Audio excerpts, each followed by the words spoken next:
kita hadapi, atau Samsul bisa sebutkan Samsul bisa di halaman sekitar ini semua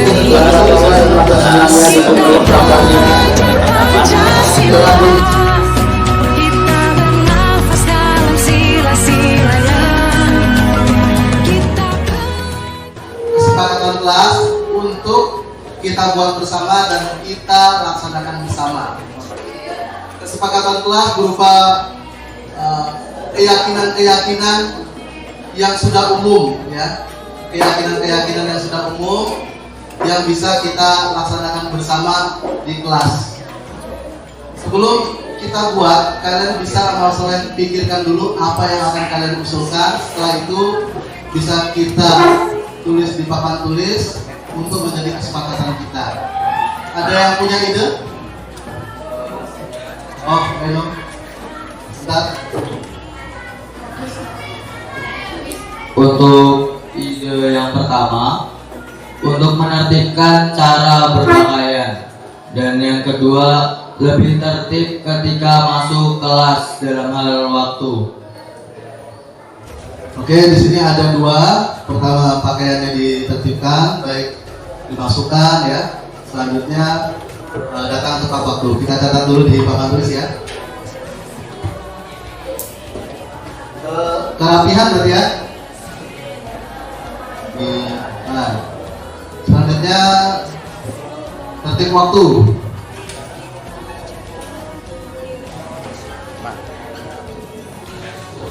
Nanti kita tulis dulu ide-ide di sini.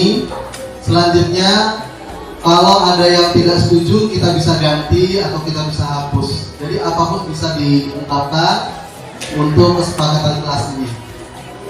Selanjutnya nanti di akhir Pak Yusuf akan terampilkan dalam bentuk keyakinan kelas. Ya, akan.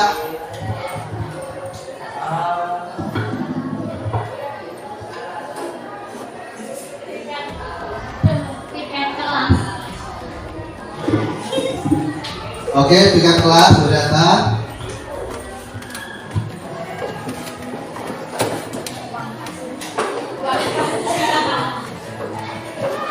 Selanjutnya apa lagi? Tadi kayaknya Pak itu dengan uang kas. Dari siapa?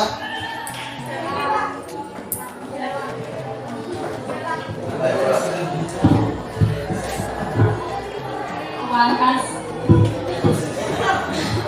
Oke. Dari saya. Uang kas. Kita tulis. Kas kelas.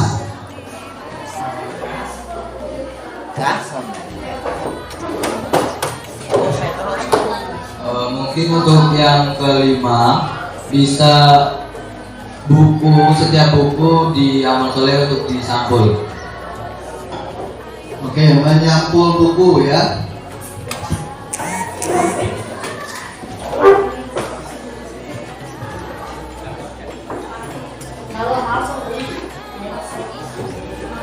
Kaos kaki. Memakai kaos kaki menyesuaikan dari.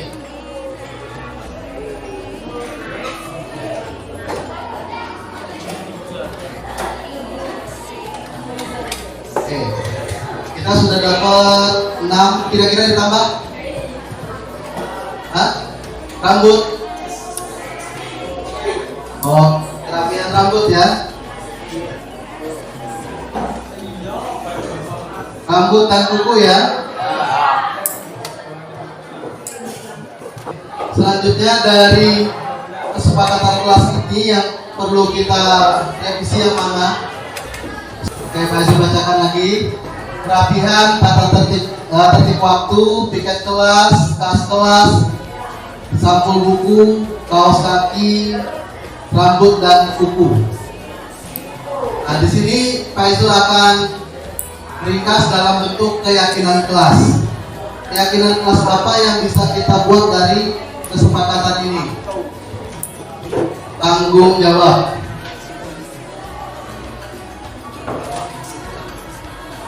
Semuanya masuk ke dalam tanggung jawab.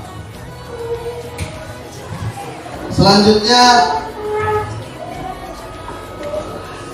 mandiri. Kemandirian juga bisa masuk di sini. Kerapihan. Kenapa bisa masuk ke kemandirian? Karena dia merapikan dirinya. Berarti bisa mandiri. Selanjutnya sampul buku bisa juga masuk ke dalam kemandirian karena dia menyampul bukunya sebagai bentuk kemandirian merawat buku, merawat barang yang dimilikinya. Apalagi? Nah, untuk kesepakatan kelas ada 7 keyakinan kelas yang kita ambil dari 7 kesepakatan tersebut ada rasa tanggung jawab, rasa kemandirian, amal soleh. Itu adalah kesepakatan kelas yang sudah kita buat. Kita bisa sama-sama melaksanakannya. Bersedia? Kita belajar Pancasila, kita bernafas dalam sila-silanya. Kita belajar Pancasila, ayo kita jaga untuk Indonesia. Bersatu dalam perbedaan, berpegang tangan dan berlari. Singkirkan egomu, oh kawan, demi negeri ini. Jadilah generasi emas. Assalamualaikum warahmatullahi wabarakatuh. Alhamdulillahirrahmanirrahim. Asyhadu an la ilaha illallah wa asyhadu anna Muhammadar Rasulullah sallallahu alaihi wasallam wa ala alihi wa ashabihi amma ba'du. Di sini kita akan melaksanakan kerja bakti tanggal 1 September 2022 untuk membersihkan sekolah. Masih di belakang sekolah masih banyak rumput yang tinggi, banyak sampah berkeletakan. Kalau hanya ditugaskan ke salah satu kelas atau ke beberapa siswa sangat berat. Langit-langitnya dibersihkan kalau ada yang kotor, kacanya dilap, roknya dibersihkan. Ada yang tugas nyapu, dimasukkan dalam tempat sampahnya, langsung dimasukkan ke dalam tempat pembuangan sampah sementara. Yang bisa dibakar silakan dibakar ya.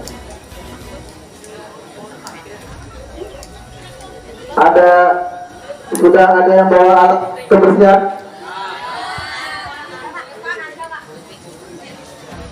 Yang bawa alat kebersihan, Arif atau cangkul bisa ke belakang, sapu bisa di halaman sekitar ini semua. Yang nggak bawa ya pakai tangannya dipungut sampahnya. Selanjutnya di sini yang koordinator adalah masing-masing ketua kelas. Toiletnya dicek, kalau masih kotor nanti dibersihkan ya. Kalau mau bersihkan kaca pakai sabun ya pakai lap, cari lap. Ada pertanyaan?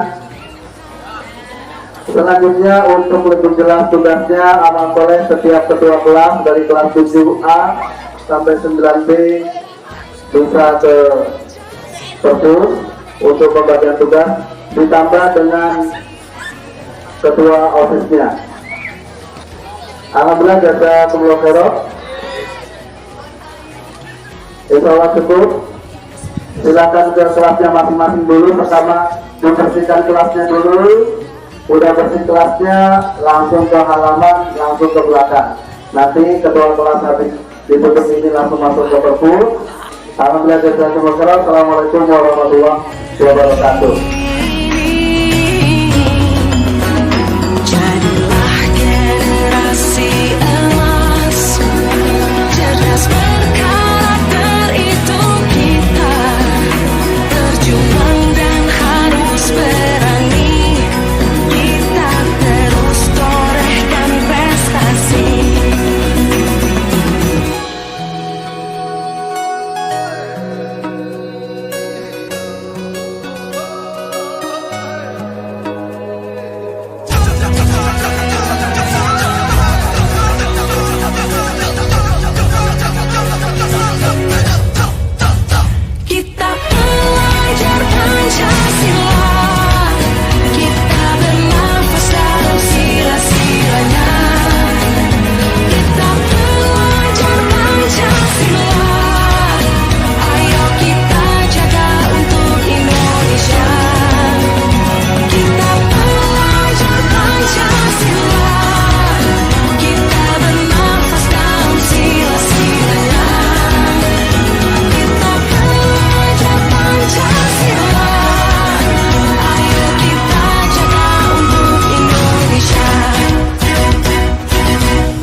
Assalamualaikum warahmatullahi wabarakatuh.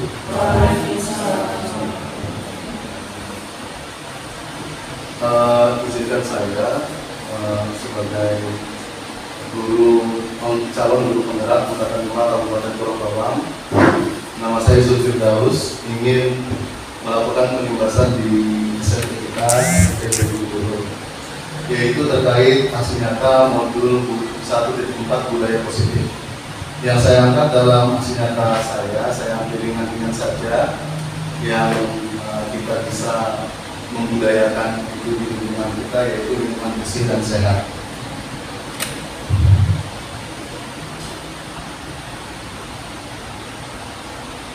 Nah, ini profilnya ya.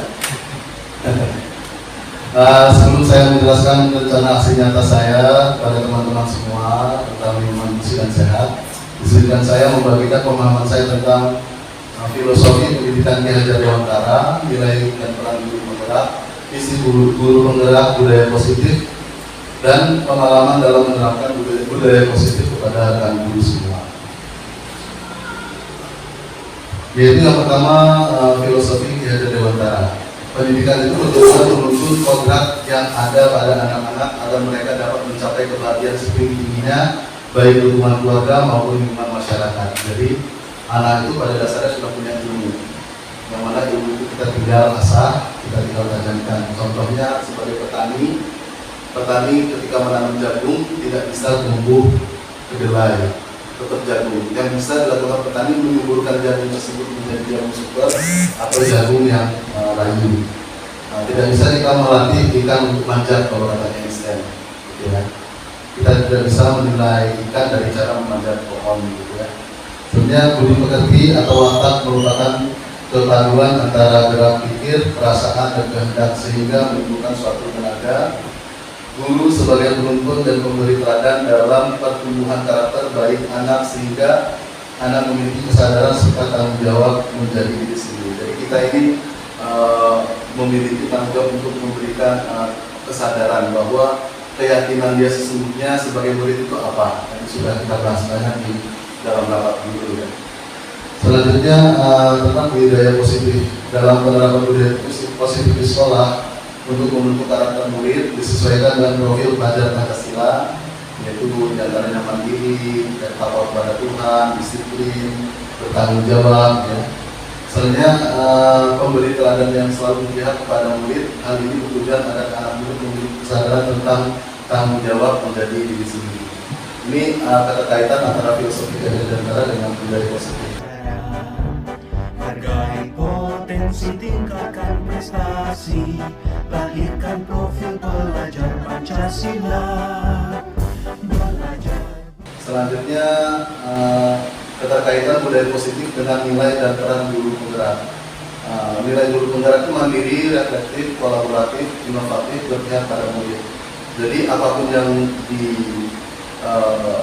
divisikan oleh guru penggerak semuanya untuk kepentingan murid.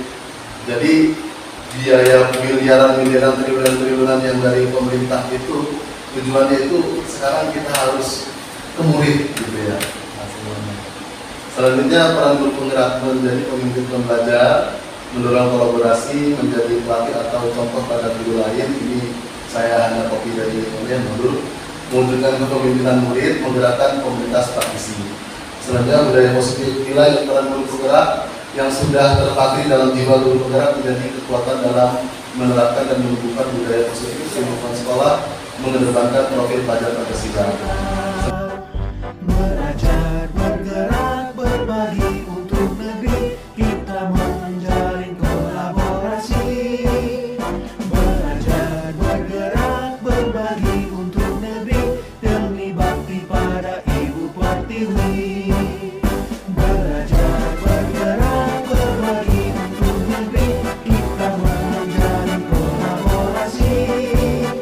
Belajar, bergerak, berbagi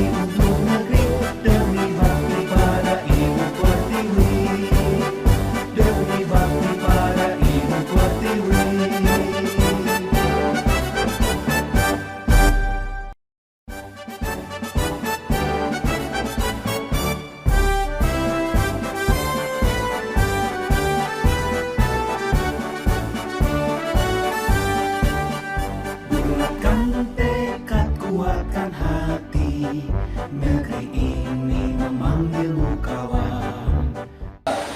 Harus memiliki visi yang di situ untuk kepentingan murid yang menggunakan inquiry apresiatif. Apa itu maksudnya? Mengenali kekuatan sekolah kita apa, lingkungan kita apa, sehingga kita bisa menumbuhkan budaya budaya positif sesuai dengan visi yang kita punya. Caranya melalui prakarsa perubahan dengan 5 tahapan bakja, yaitu buat pertanyaan, ambil pelajaran, dan mimpi, jabarkan rencana, dan atur eksekusi. Budaya positif melalui langkah-langkah bakja tersebut diterapkan di lingkungan kelas dan sekolah untuk mewujudkan perubahan dalam budaya positif serta untuk meningkatkan minat siswa dalam pembelajaran yang menarik serta membuat kreativitas bagi siswa-siswi. Bulatkan tekad, kuatkan hati, negeri ini memanggilmu kawan. Belajar, bergerak, berbagi untuk negeri, guru penggerak, majukan pendidikan. Guru penggerak menghamba pada murid, kreatif rancang pembelajaran. Hargai potensi, tingkatkan prestasi, lahirkan profil pelajar Pancasila. Belajar, bergerak, berbagi untuk negeri, kita menjalin kolaborasi. Belajar, bergerak, berbagi untuk negeri, demi bakti pada Ibu Pertiwi. Belajar, bergerak, berbagi untuk Itu keterkaitan dari filosofi, nilai, dan visi guru penggerak. Selanjutnya kesimpulan budaya positif. Cara-cara dalam mewujudkan budaya positif telah banyak ditempuh oleh sekolah. Ada dengan cara membuat banyak peraturan yang harus dipatuhi dan tidak jarang diiringi dengan berbagai macam sanksi. Namun setelah saya mempelajari modul 1.1 sampai modul 1.4 dapat disimpulkan bahwa cara-cara tersebut belum sesuai dengan cita-cita Bapak Pendidikan kita, Ki Hajar Dewantara, yang secara gamblang dan filosofis dikupas dalam modul 1.1. Selanjutnya kita dituntut untuk memahami nilai-nilai dasar seorang guru pada modul 1.2 yang tergambar dalam visi guru penggerak, dan modul 1.3. Untuk itu saya tergerak untuk melakukan perubahan, bergerak dan menggerakkan komunitas praktisi di sekolah untuk mempraktikkan disiplin positif, motivasi perilaku manusia, hukuman dan penghargaan, posisi kontrol, keyakinan sekolah atau kelas, dan segitiga restitusi untuk mewujudkan budaya positif sekolah yang dibahas tuntas pada modul 1.4. Nah, pemahaman tentang budaya positif di sini ada beberapa. Saya jelaskan singkat saja biar kita cepat sholat asar ya. Disiplin positif, teori kontrol, teori motivasi, kebutuhan dasar manusia, hukuman dan penghargaan, posisi kontrol guru, keyakinan kelas, segitiga restitusi. Bersama disiplin positif. Disiplin positif itu sebagai bentuk kontrol diri, yaitu belajar untuk mengkontrol diri agar dapat mencapai suatu tujuan mulia. Tujuan mulia di sini mengacu pada nilai-nilai atau prinsip-prinsip mulia yang dianut seorang, yaitu nilai-nilai kebajikan universal. Nah, ini disiplin positif. Dia untuk mengkontrol dirinya mencapai tujuan suatu mulia. Jadi kalau anak itu bisa melakukan disiplin positif, dia memiliki keyakinan kebajikan universal, itu diantaranya disiplin, rajin, terus hormat. Nah, dia menghormati seseorang bukan karena ingin dipuji orang tersebut. Dia menghormati orang tersebut bukan karena takut dihukum, tapi dia menganggap bahwa menghormati orang itu adalah kebahagiaan untuk dirinya. Nah, inilah disiplin positif. Maksudnya kebaikan-kebaikan yang universal, disiplin semuanya itu kebutuhan buat mereka, bukan sesuatu yang karena harus dilakukan takut hukum atau karena ingin penghargaan. Itu disiplin positif maksudnya. Selain dari kontrol, untuk mewujudkan disiplin positif tersebut kita harus memahami teori kontrol.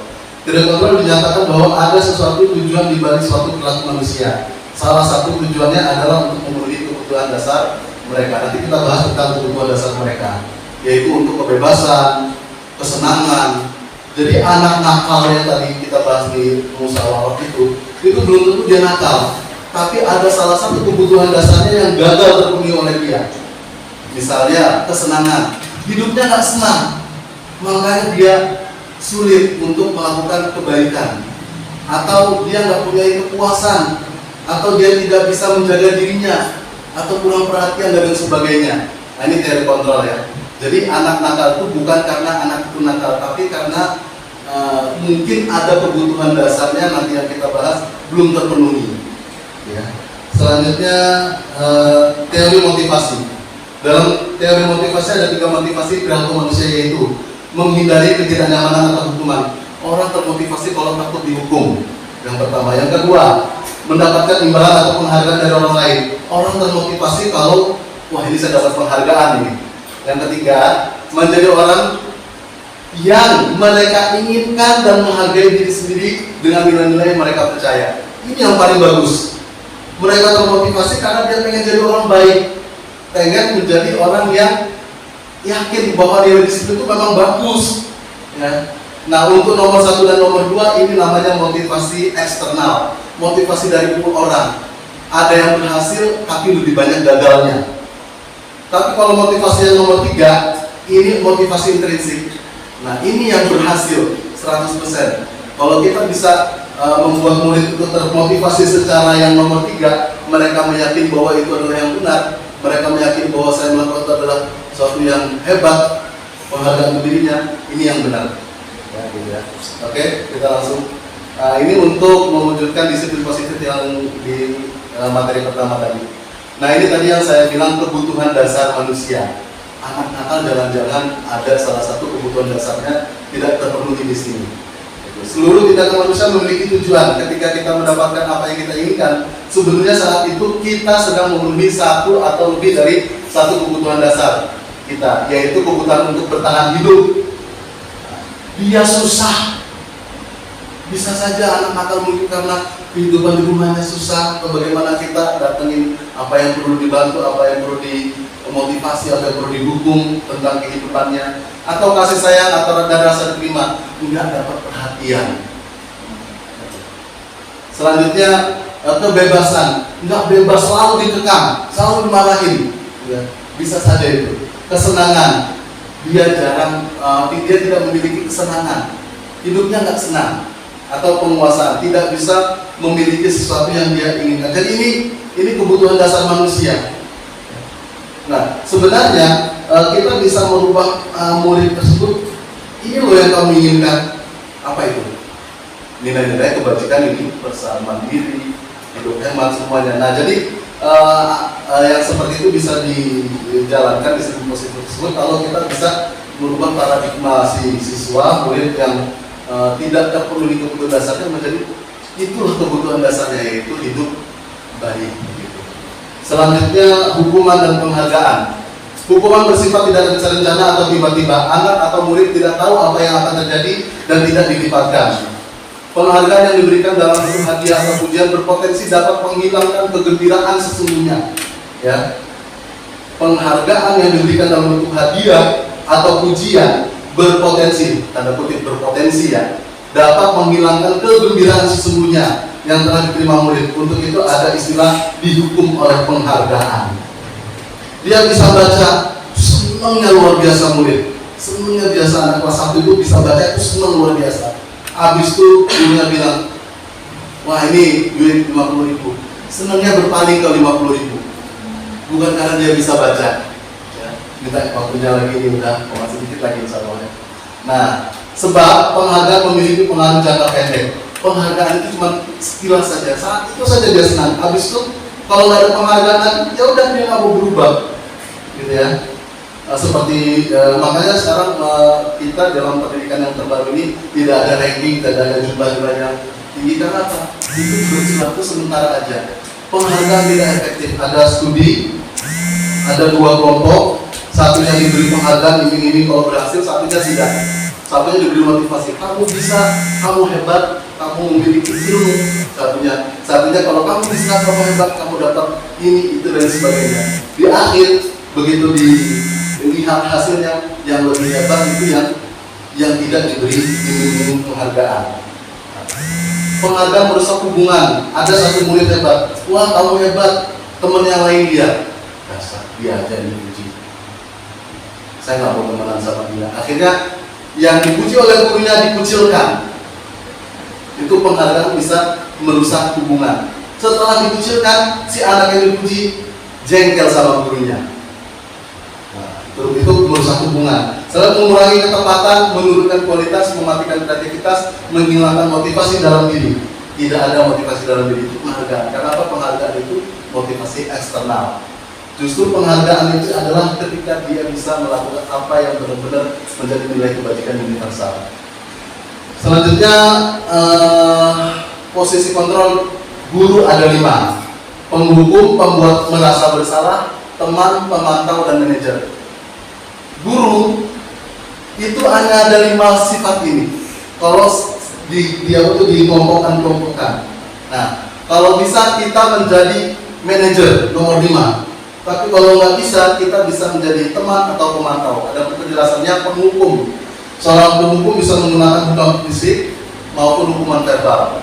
Hukuman fisik dipukul, verbal mungkin dinyek, dasar, nggak bisa, dan sebagainya. Pembuat merasa bersalah.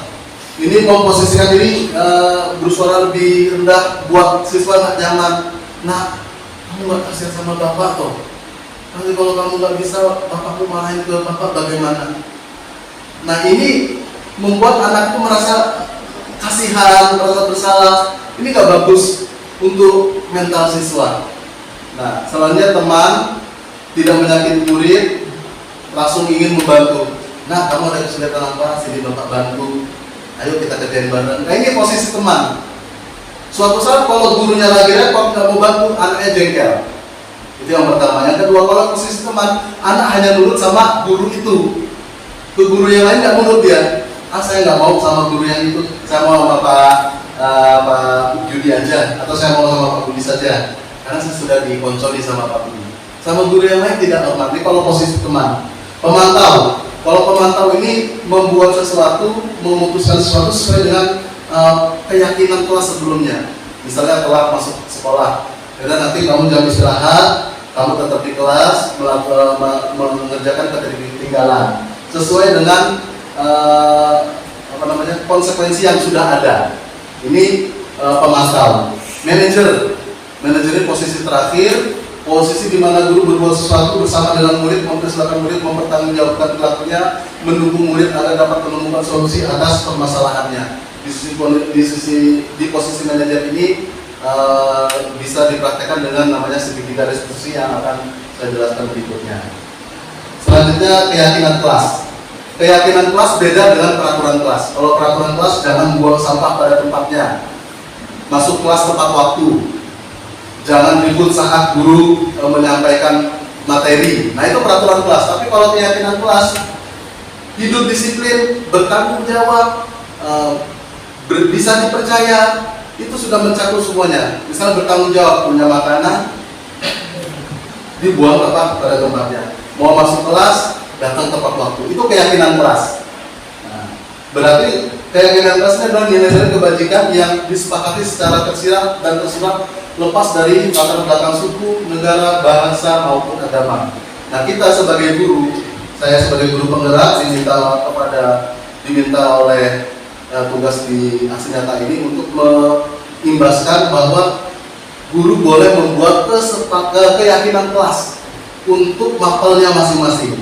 Saat mapel Bapak, keyakinan kelas apa yang bisa kita terapkan, yaitu disiplin. Oke, disiplin semuanya. Kita jelaskan dulu tentang nilai kebajikan universal, bisa kita lihat dalam profil pelajar Pancasila. Itu saja, Masya Allah, karena itu target memang dari Pak Menteri ya. Selanjutnya, segitiga restitusi. Ini salah terakhir ya, terkait dengan pemahaman. Restitusi adalah proses menciptakan kondisi bagi murid untuk memperbaiki kesalahannya mereka, sehingga mereka bisa kembali pada kelompok mereka dengan karakter yang lebih kuat. Ini dari Gosen tahun 2004. Restitusi berdasarkan prinsip teori kontrol terbagi menjadi 3 langkah, yaitu menstabilkan identitas. Tujuannya membantu anak untuk tenang dan kembali ke suasana hati di mana proses belajar dan penyelesaian masalah bisa dilakukan. Ada anak berantem, kita panggil, kok berantem, ada apa masalahnya. apakah kamu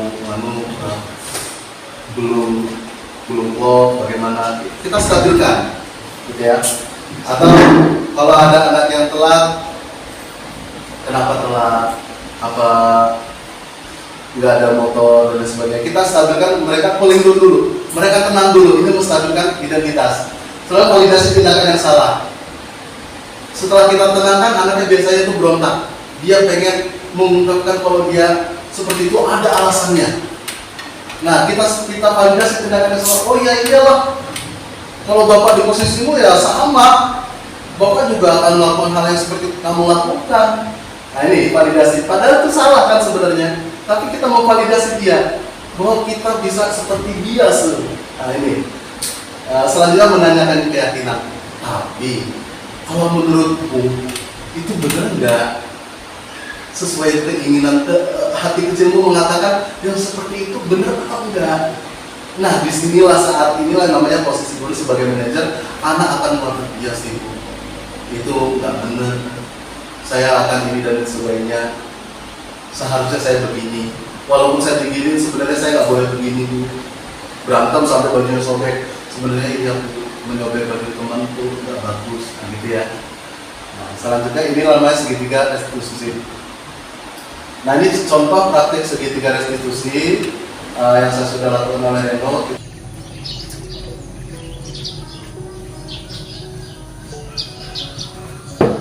Assalamualaikum Pak. Silakan masuk Reno.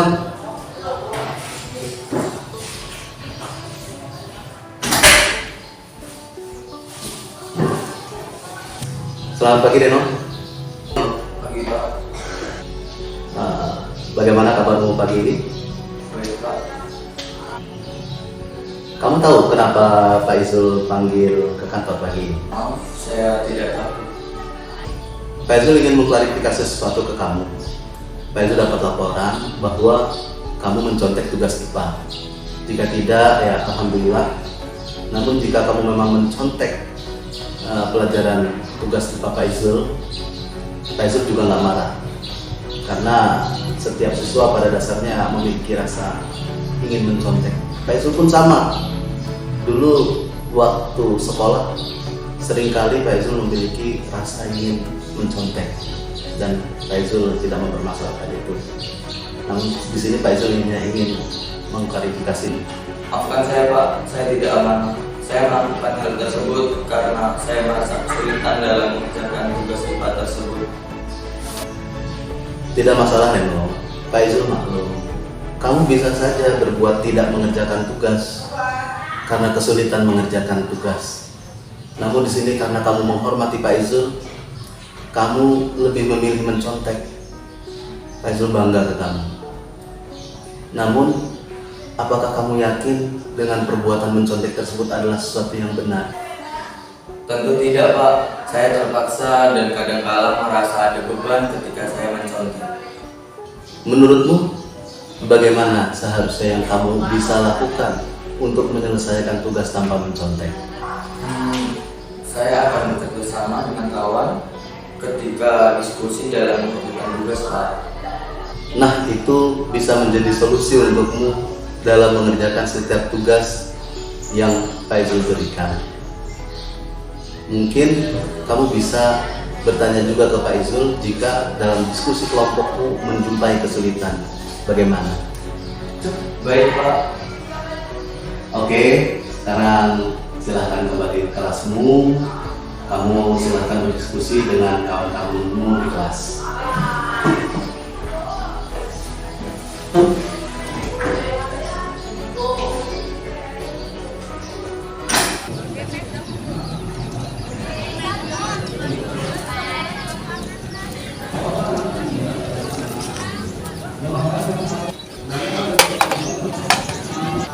Reno, kamu sadar telah membuang sesuatu? Saya membuang sampah bekas air mineral.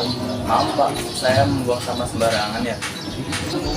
Membuang sampah sembarangan tidak baik, dan kamu sudah mengerti itu. Pak Izul sangat bangga ke kamu. Sekarang, apa yang bisa kamu lakukan untuk memperbaiki perbuatanmu barusan? Saya akan pungut dan buang ke tempat sampah Pak. Terima kasih Reno, kamu mau memperbaiki kesalahanmu. Sekarang Pak Izul ingin bertanya, apa dampak dari membuang sampah sembarangan? Menurut saya lingkungan menjadi kotor, tercemar dan tidak bersih, Pak. Baiklah, membuang sampah pada tempatnya itu adalah budaya positif sekolah untuk menciptakan sekolah yang nyaman, bersih, dan indah. Sekarang, bersediakah kamu menjadi teladan untuk teman-temanmu untuk menciptakan suasana bersih dan nyaman di sekolah? Saya sangat bersedia, Pak. Oke, silakan sekarang kamu pungut sampahnya.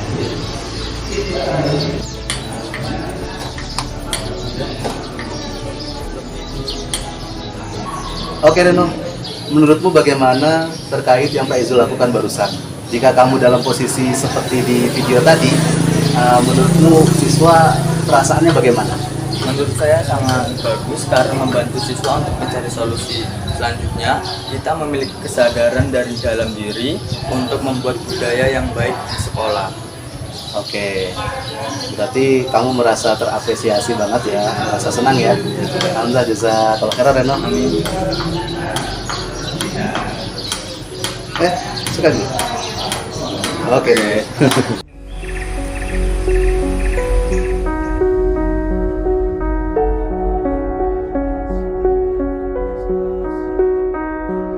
Nanti bisa di komen-komen ya, di subscribe. Nah ini refleksi saya, refleksi pertama tentang yang saya sudah lakukan setelah saya menerima ilmu yang saya jelaskan tadi. Sebelumnya saya berpikir bahwa budaya positif dapat terwujud melalui peraturan kelas atau sekolah. Namun setelah saya mempelajari modul ini, saya meyakini bahwa peraturan kelas atau sekolah dapat murid hanya termotivasi secara eksternal, bukan termotivasi secara intrinsik, yang perubahan dari dalam diri murid itu sendiri dan sifatnya sementara. Ini refleksi pertama saya. Yang berikutnya, pengalaman yang saya pernah alami terkait budaya positif di kelas dan di sekolah ada posisi kontrol seorang sebagai pemantau ya. Misalnya suatu waktu pernah ada murid yang terlambat, ternyata karena rumahnya jauh, jalannya licin, datang terlambat. Saya tetap meminta murid tersebut untuk mengerjakan keterlambatannya. Karena kamu udah terlambat, kerjakan ini, yaitu menulis materi yang dicatat keterlambatannya. Saat itu saya sebagai pemantau. Selanjutnya, perasaan saya sangat simpati, kasihan, namun untuk memberi penguatan agar dapat menjalankan konsekuensi atas keterlambatan datang ke sekolah. Selanjutnya, hal yang sudah baik adalah siswa bertanggung jawab terhadap keterlambatan masuk dalam kelas. Hal yang perlu diperbaiki seharusnya saya berposisi sebagai manajer saat itu dengan menerapkan segitiga restitusi yang mana jalan keluarnya dia sendiri cari. Kamu terlambat, kamu kerjakan, harusnya yaudah kalau menurutmu terlambat itu apa dan kamu harus seperti apa. Saat itu murid yang masuk, oh kalau saya terlambat harusnya saya bangun lebih pagi. Banyak solusi-solusi yang kalau kita beri mereka solusi gitu ya. Selanjutnya, refleksi terakhir, posisi yang paling sering saya pakai sebelum mempelajari modul ini adalah sebagai teman. Nah, saya senang berteman ya sama murid ya. Perasaan saya itu sangat senang karena dapat bersenang-senang dengan murid. Setelah mempelajari modul ini, saya mencoba memakai posisi manajer. Perasaan yang saya alami adalah kebanggaan murid tetap taat dan tidak terlihat tertekan. Perbedaan yang terlihat jelas yaitu kedisiplinan murid meningkat, bukan hanya terhadap mata pelajaran yang saya ampu, juga terhadap mata pelajaran lain. Hal ini disebabkan murid terperoleh motivasi intrinsik.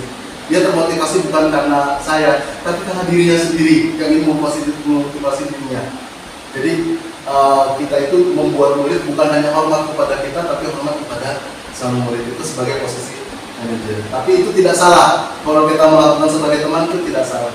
Jangan sampai kita sebagai penghukum atau membuat merasa bersalah. Oke, ini tadi menstabilkan identitas, kebutuhan apa yang belum tercapai oleh murid. Selanjutnya hal-hal penting lainnya yang diperlukan untuk menjalani proses menciptakan disiplin positif, yaitu dengan dukungan ibu bendahara kita. Yaitu kalau diperlukan tong sampah untuk kebersihan misalnya, tidak lapor gitu, atau keset dan sebagainya masukkan di atas. Oke, ini rancangan tindak lanjut saya untuk Asinata, kebersihan lingkungan yang bersih dan sehat. Kita sudah mengalami lewat pandemi ya, lingkungan sehat itu bisa meningkatkan pembelajaran. Tujuannya menumbuhkan budaya positif di sekolah, yaitu mandiri, peduli, disiplin, tanggung jawab. Ini adalah kebajikan universal. Nah, yang saya jelaskan tadi. Murid mampu mengikuti pembelajaran dengan baik, guru mampu melaksanakan tugas sebagai fasilitator dan berpihak pada murid dengan penuh semangat. Selanjutnya rancangan tindak lanjutnya lapor kepada kepala sekolah, dan saya sudah lapor minta izin. Selanjutnya untuk ke Dewan Guru ya di sekarang saat rapat ya.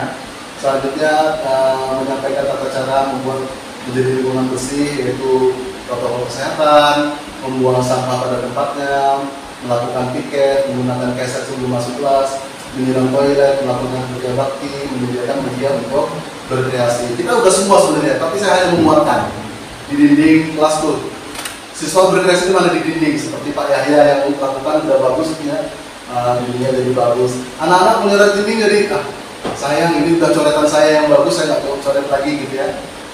Bekerja sama dengan guru, anggota OSIS, nanti saya juga minta kolaborasinya Pak Yahya untuk berkolaborasi dengan anggota OSIS terkait kebersihan lingkungan. Nanti saya rekam juga saat kerja waktu mungkin ya.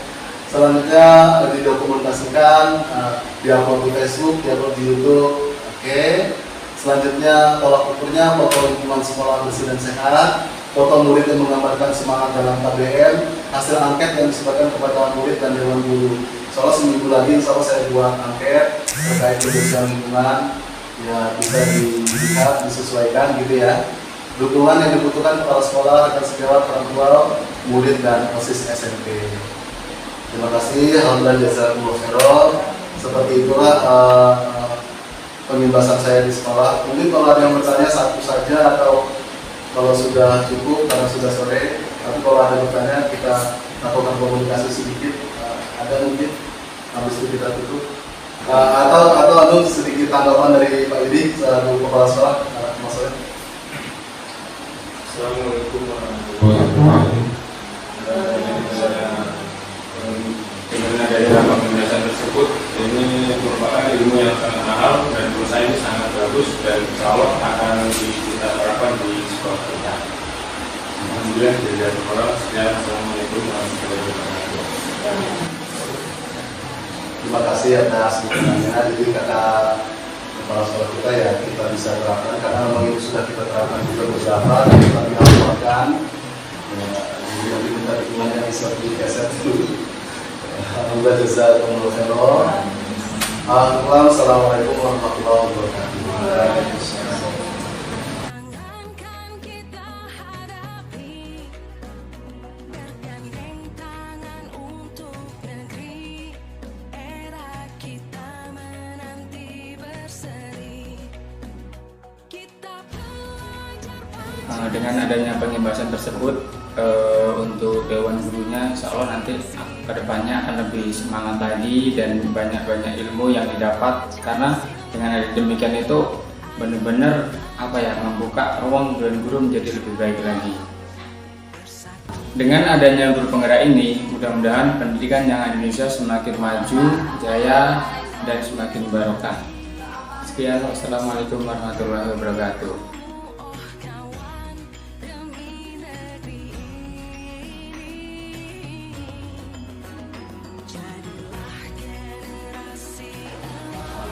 Mengenai pengimbasan kemarin sangat baik sekali menurut saya dan sangat berdampak positif, dan jujur saya pribadi merasa mendapatkan ilmu baru, pengetahuan baru, dan saya masih merasa kurang. Itu kritiknya. Kurangnya itu kurang lama penjelasannya, karena saya masih baru itu tahu dan saya butuh contoh-contoh yang lainnya, dan saya tunggu untuk pengimbasan selanjutnya. Saya tunggu. Yang paling saya sangat tertarik itu saya ingin mengetahui 5 dasar kebutuhan siswa. Kemudian setelah itu, selain kebutuhan 5 dasar itu, saya pengen juga bisa belajar tentang segitiga restitusi.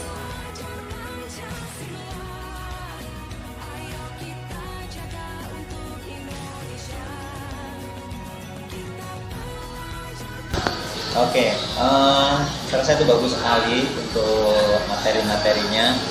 Ya, walaupun itu memang dari dulu memang sudah ada ya pendidikan-pendidikan seperti itu.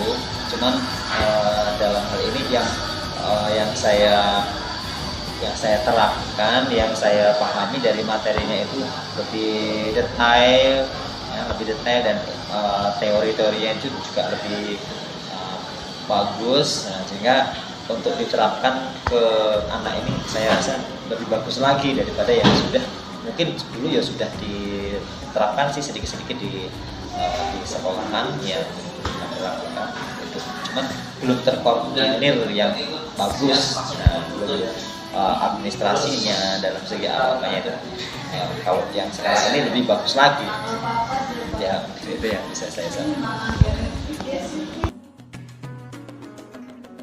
Sadarilah masa berganti, tantangan kan kita hadapi.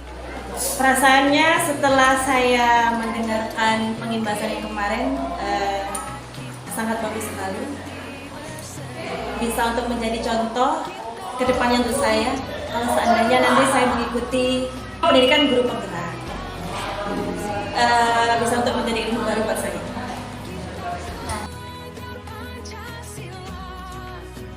Ayo kita jaga untuk Indonesia, bersatu dalam perbedaan. Kalau perasaan saya setelah mendapat pengimbasan dari Pak Ijil kemarin cukup senang. Sebagai guru baru saya mendapat banyak ilmu yang mana yang sebaiknya harus guru lakukan terhadap murid, yang tidak, dan sebagainya.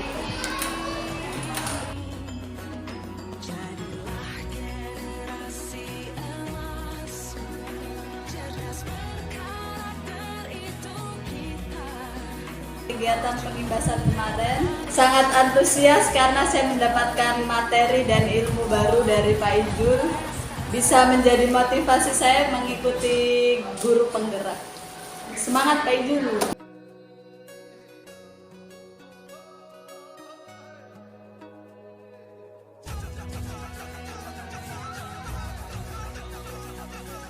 Yang saya rasakan saya semakin senang ya, karena kita akan semakin dewasa, semakin tahu apa yang harus kita lakukan sebagai guru, sebagai pendidik. Kita semakin banyak wawasan sehingga kita dalam mendidik anak ini betul-betul bisa ada hasil yang luar biasa. Itu singkatnya.